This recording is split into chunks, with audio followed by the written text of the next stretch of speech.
Hello, my name is Leroy Blevins. Welcome to Mysteries and Histories. In this episode here, we're going to talk about shot number 7 in a JFK assassination. Now, as you know, and you watch my other videos, you will see where I pointed out all 6 shots so far. And that's 4 shots at JFK and 2 shots to Governor Conley. But you see, at this point, we haven't talked about the curb shot where James Tague was standing. Because remember, in official reports and stuff, they talked about only 3 shots fired. The curb shot, which is the first shot, was a missed shot, was a curb shot. Then we have the shot to the magic bullet shot that shot JFK and Governor Conley. And then we have the fatal headshot JFK. But as you notice, and as I pointed out, there was already 6 shots fired at this point. But where is this curb shot at? Okay. Now in the films and images, we cannot actually see the curb shot being taken place or making contact. But if we do a little investigation, we can actually pinpoint of when this shot occurred. Now, and that's what I did. When this, I did my investigations. That's what I do. I do research, then I do an investigation. Well, now we know exactly when this curb shot actually took place. Okay, because what we do, what I did, I should say, is I rely on the testimonies to a point. And this is from the victims, not just bystanders, but from the victims themselves.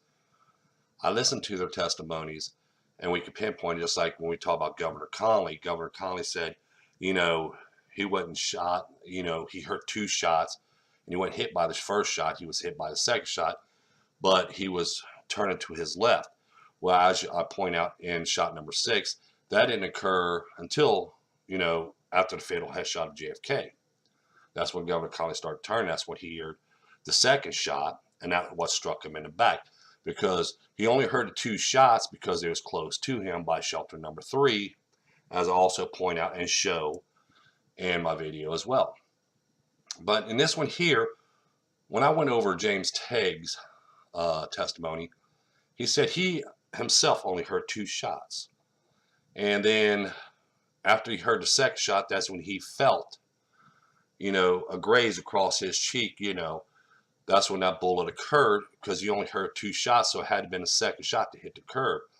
Remember, in the official report, they said it was the first shot fired, and it was a missed shot, okay? But James Tague said it was the second shot, same as Governor Conley. Governor Conley says, I wasn't struck in the back until I heard not from the first shot, but from the second shot I heard. So when we pinpoint Governor Conley saying he heard 2 shots and he was hit by the second shot, now we have James Tague also actually telling the same story. He heard 2 shots, but he didn't feel his cheek or anything like that, the graze on his cheek, until after he heard that second shot. Now, what I want to do is I want to point this up here. Okay, at this point here, as I show in my videos stuff, Governor Conley was shot by the second gunman in shelter number 3. That's a shot to Governor Conley in his back as he was turning to his left. Also, it matches up. What we see in the films and images also matches up with what he puts in his testimony. Now we have James Tague saying the same, basically almost the same testimony, where it was the second shot that he heard. That's when the curb was actually hit. But again, like I said, he only heard 2 shots. Now, when you look at this diagram here, you see the 2 shots that came from here, which I show in my videos. The fatal headshot to JFK and the shot to Governor Conley in his back as he was turning to his left.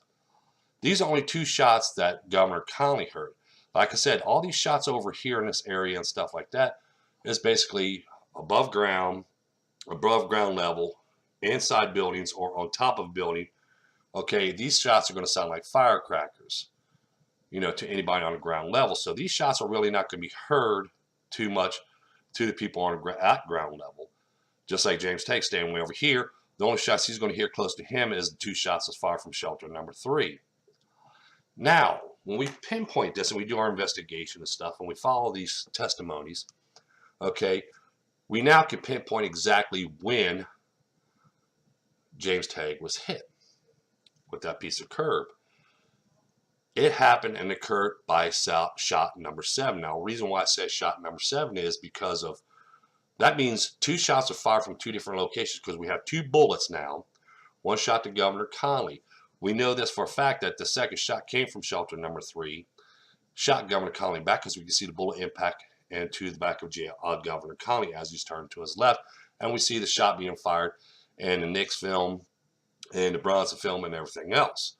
So we know this second shot from the shelter struck Governor Connally. But at the same time, another shot strikes the curb down here where James Tague was standing. So this indicates that there had been another shooter in a different location for 2 shots to be fired around the same time and 2 bullets making contact in 2 different locations. As you see here, Governor Connally was shot up here in this location here. If you watch my cursor, James Tague was shot down here, while the curb was hit down here, and a piece of curb struck James Tague's side of his face.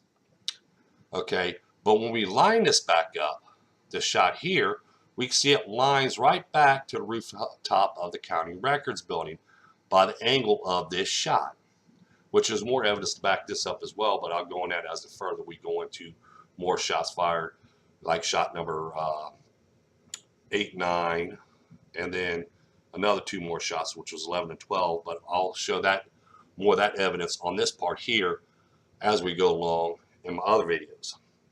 But we're talking about shot number 7 right now. As we know, and as we see in the Zapruder film, there is a gunman on the rooftop of the county records building, and there was a bullet casing also found on the rooftop of the county records building. Okay, when we line up this shot here and follow a line straight back from the curb now, lines right back to the rooftop of the county records building.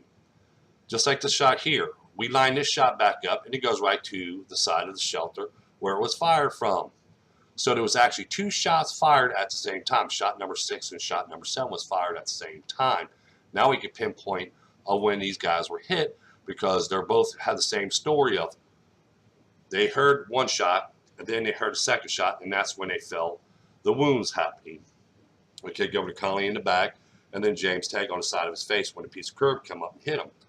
So, and the only 2 shots they can hear is from shelter number 3 because shelter number 3 is more ground level and out in the open ground level than we see in Texas School Book Depository or records building. So by frame 330 of the Zapruder film, we can now pinpoint and know that Governor Connally was shot in the back. Okay, his bullet made contact first before the bullet struck the curb because his was taken out a shorter distance and went that much distance between Governor Connally and shelter number 3. But at the same time that shot number 6 was being fired, shot number 7 was being fired. As you see here, this is the curb. When we study this angle of the curb and we follow that line straight back, it lines us right back to the rooftop of the county records building. Now, let's pull this up right here. Okay, here's where the gunman's location was, on the rooftop of the county records building. He took that shot because he fired at the same time as his gunman in shelter number 3 took his shot. This shot here to the curb occurred at, from the starting point here, 133, frame 133 of the Zapruder film to frame 330 of the Zapruder film. From this point to this point, we got 20.88 seconds. Distance is 559.74 feet or 186.58 yards. That's from this distance to here. Okay, this is why he did not hear this shot being fired up here, because again, he's on top of the roof building, county records building. He's on the rooftop, and he's above ground level. And remember, down below, we have people screaming, yelling, and hey, Mr. President, and all this other stuff. But when this shot occurred at the same time as the gunman inside of shelter number 3 took his shot. Now, why was this shot was taken here? Okay, in my research, and as I'm going to prove as I go along, he took his shot at the same time this gunman on the shelter took his shot. And the reason why is because he was to make sure that if a shot came from this location here, the distraction shots had to be taken so people can run up so these two gunmen can get away. Okay, so when this gunman here inside of shelter number 3 took the fatal headshot to JFK, he seen him take that shot. And once he seen him took that shot, this gunman came around, take his shot to Governor Connolly, and at the same time he starts taking his shot, which was also a distraction shot. His was. That's why he hits the curb down here, because he came down further, to take shots, and then he's going to start reversing back. Okay, so he wanted to take a shot from a different location from this gunman here to distract people from looking over here. Because if shots being fired over here, all these people is going to start scattering over here, which they did. You got people scattering here, people jump back in the car and stuff, and you got people running around this location here, as we see in the films and images, okay, because of this curb shot here. But the only one got wounded by it was James Tague. So he started taking his shots. Soon he seen the first shot came from shelter number 3, shelter number 3, and that was the fatal headshot to JFK. That was shot number 4. That's when he starts taking his distraction shots, but at the same time, this gunman here took his shot to Governor Connolly. So this is actually the first distraction shot taken that day, was the curb where James Tague was standing. And this was actually the curb shot, as they try to tell us in the reports and stuff like that, was actually shot number 1, but actually was shot number 7 that was fired that day. As I point out in my research, I could show photographic evidence of the gunman's location. I could show photographic evidence of all shots, all 12 shots being taken and making contact in certain locations. But shot number 7, which is the curb shot, we cannot see, but we can follow the evidence and follow the testimonies, and we can pinpoint exactly when we do an investigation now.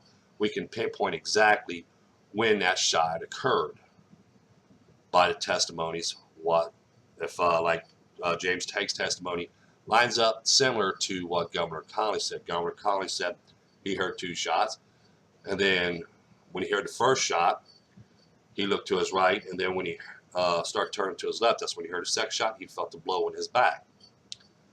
James Tague said he only heard 2 shots. He heard the first shot, and then when he heard the second shot, that's when the bullet struck the curb, and a piece of curb come up and struck him in the face. Okay, because he's only claiming he only heard 2 shots. Same thing as Governor Connolly claiming he heard 2 shots. And the reason why I said, as I point out, the only 2 shots they can hear is from shelter number 3, because it's at ground level. When the other shots are not at ground level, they're above ground level, and are inside of buildings or on top of buildings, which is way above everybody else from ground level, and they're not going to hear them shots. All they're going to hear is firecracker sounds. But in this location here, they're not even going to hear firecracker sounds whatsoever or anything else. All they're going to hear is basically the 2 shots from shelter number 3. That's why if we pinpoint where eyewitness accounts will stand at time and said they heard this many shots or that many shots or this many shots or that many shots, it all depends what location are, because all the people over here in this location around here said they only heard 2 shots.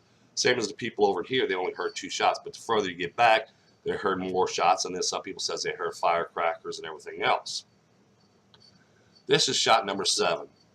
Okay, shot number 7 came from the Texas school, the rooftop of the county records building. This shot struck the curb. This was the first distraction shot. This was not shot number 1, as they tell us and they claim in their warrant commission report. This is not even a miss shot. It was a distraction shot, and it was shot number 7. And it was taken at the same time shot number 6 was, because even when we look at let me point this up real quick. When we look at this, okay, which I'm going to pull this up right here. Here we have shot number 6, shot number 7. As you see here, shot number 6 was 20.87 seconds. Shot number 7 was 20.88 seconds. There's only a 0.01 of a second between both of these shots making contact in their locations. So this shows us that there was 2 different gunmen taking shots that day, because the time frame in between both shots number 6 and shot number 7. Shot number 7 was the curb shot, as we see in the films. As we pinpoint it right here. This is shot number 7. It's not shot number 1. This shot was taken at the same time when Governor Connally was shot.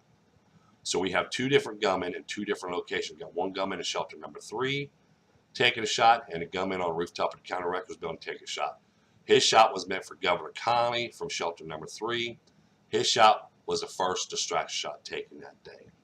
So see, now we know, and we can pinpoint exactly when this shot was taken, who took the shot, where the shot made contact with, and we now know for a fact today that James Tagg, the shot that struck the curb where James Tagg was standing, was not actually shot number 1 or a missed shot. It was shot number 7, and it was the first distraction shot taken that day. Don't forget to tell your friends about us. Don't forget to hit the like button. Don't forget to subscribe. Share this video with other people so other people may see this information, plus my other videos on the other shots.